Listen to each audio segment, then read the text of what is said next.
Yeah, but I got to a point in my life, we can get into the thick of it in a little bit, Yeah. that I had to pull all these experiences together that I was having, and I had to share them somehow. And I started writing because it was therapy. I had to say, you know what, this is either going to be a really, really good story, or I'm going to go down in flames. And nobody's, I hate to say it this way, but having those suicidal thoughts, thinking how do I get out of this? How do I, I'm in my 40s or late 30s when I started really getting in the thick of it. I've got a beautiful wife. I've got 2 kids. I've got nothing to show for my life. I've got no retirement. I have no idea what I'm doing. What am I going to do? What are my next steps here?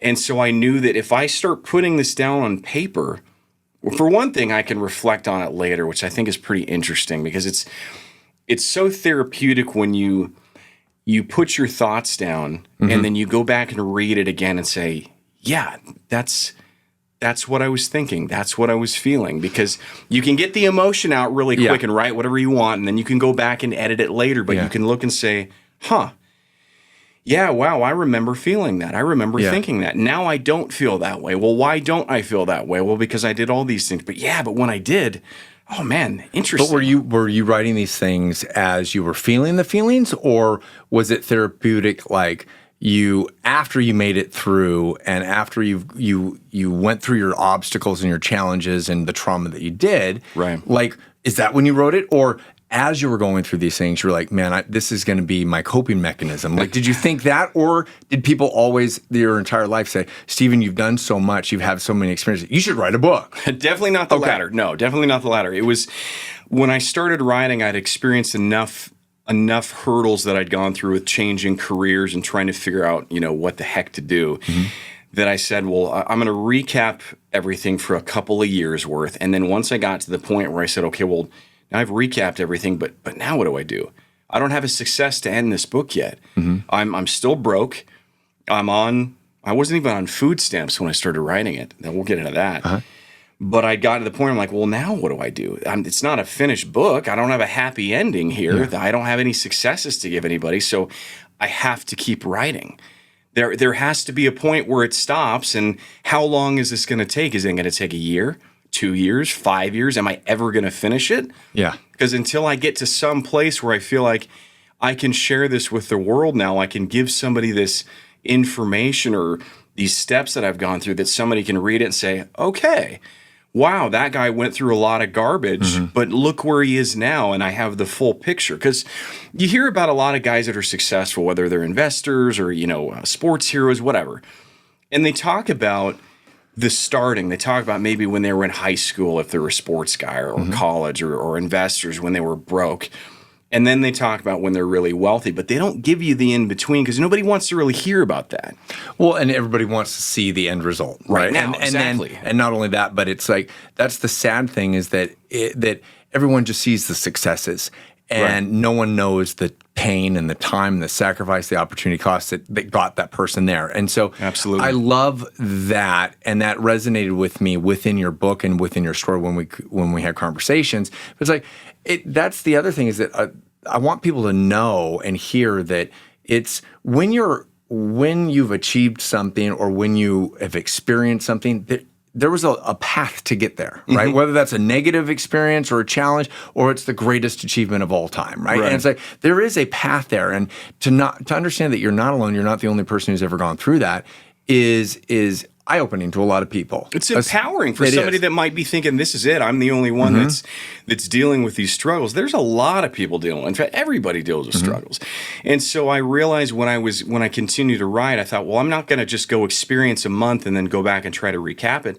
Let's just write it as it's happening. But did a therapist tell you, like, hey, man, you should write? Did Rachel, your wife, say that? Or you were just like, have you always been like a therapeutic person? Like, never. Is that nothing? Never. You just decided to pick up a pen and paper one day and to start going. Yeah, and I'm the last person that somebody would have thought would write a book. Because I asked people, like, hey, you should write a book on that. Like, I could never write. I'm like, I couldn't either. Yeah. But I just thought, you know what? I'm just going to put my own thoughts down. I don't care about grammar. I don't care about spelling, which half the time autocorrect does most of that stuff for you anyway.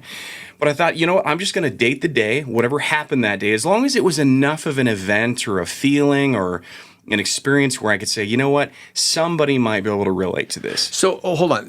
Then is it? I guess I want to say would it be fair to compare your experience of writing to like an influencer now who just gets on their phone and talks about their bad experience or their great experience and just kind of like puts it down on film and then puts it out in the world? Is that kind of what you were doing therapeutically with the book? Yeah, that's a good way to think of it. Obviously, with video, you're going to relate a little differently because you're looking at somebody in the eyes and you're seeing you're getting distracted. Sure. What are they wearing? How old are they? Well, what's going on in the background? Whereas I think if somebody just takes the time to read a thought on a piece of paper or a book, they could read it and then maybe stop and then maybe reread it and think about, how does this apply to my life? Wow, God, this guy's got it way worse than I do. Man, I guess my situation isn't that bad. Or maybe it's the opposite. Maybe, wow, my situation's really bad. Man, I gotta figure some stuff out here. Sure. But the therapist never told me to do it. It was just a decision to say, you know what, I have to know that at some point down the road, you're going to utilize it. Do you remember the movie? It was Star Wars? Right, that was it. Was it?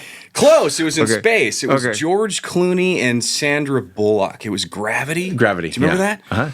And I don't remember if I stole this phrase from him or if I just coincidence I said it and then I was like, oh, hey, George Clooney's saying the same thing I did. And it was when she was going through all these tough situations or whenever they would experience something, he would say, well, this is going to make a really good story. And I had to think about it that way. I'm like, you know what, this is going to be really good.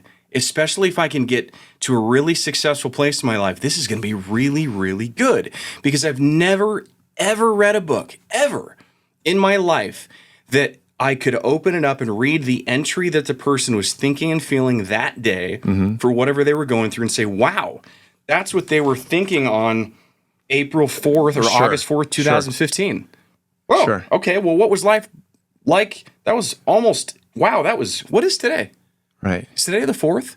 Sure. No, seriously, is it August 4th today? It is August 4th. It is. Oh, wow. Okay, that is an absolute coincidence. That's exactly the date. 10 years ago. Well, that's awesome. Oh, wow. I will attest to that, everyone. I just randomly, there's nothing in there. I didn't open it up. Just, wow, okay. But that's what I was feeling on that day 10 years ago. Right.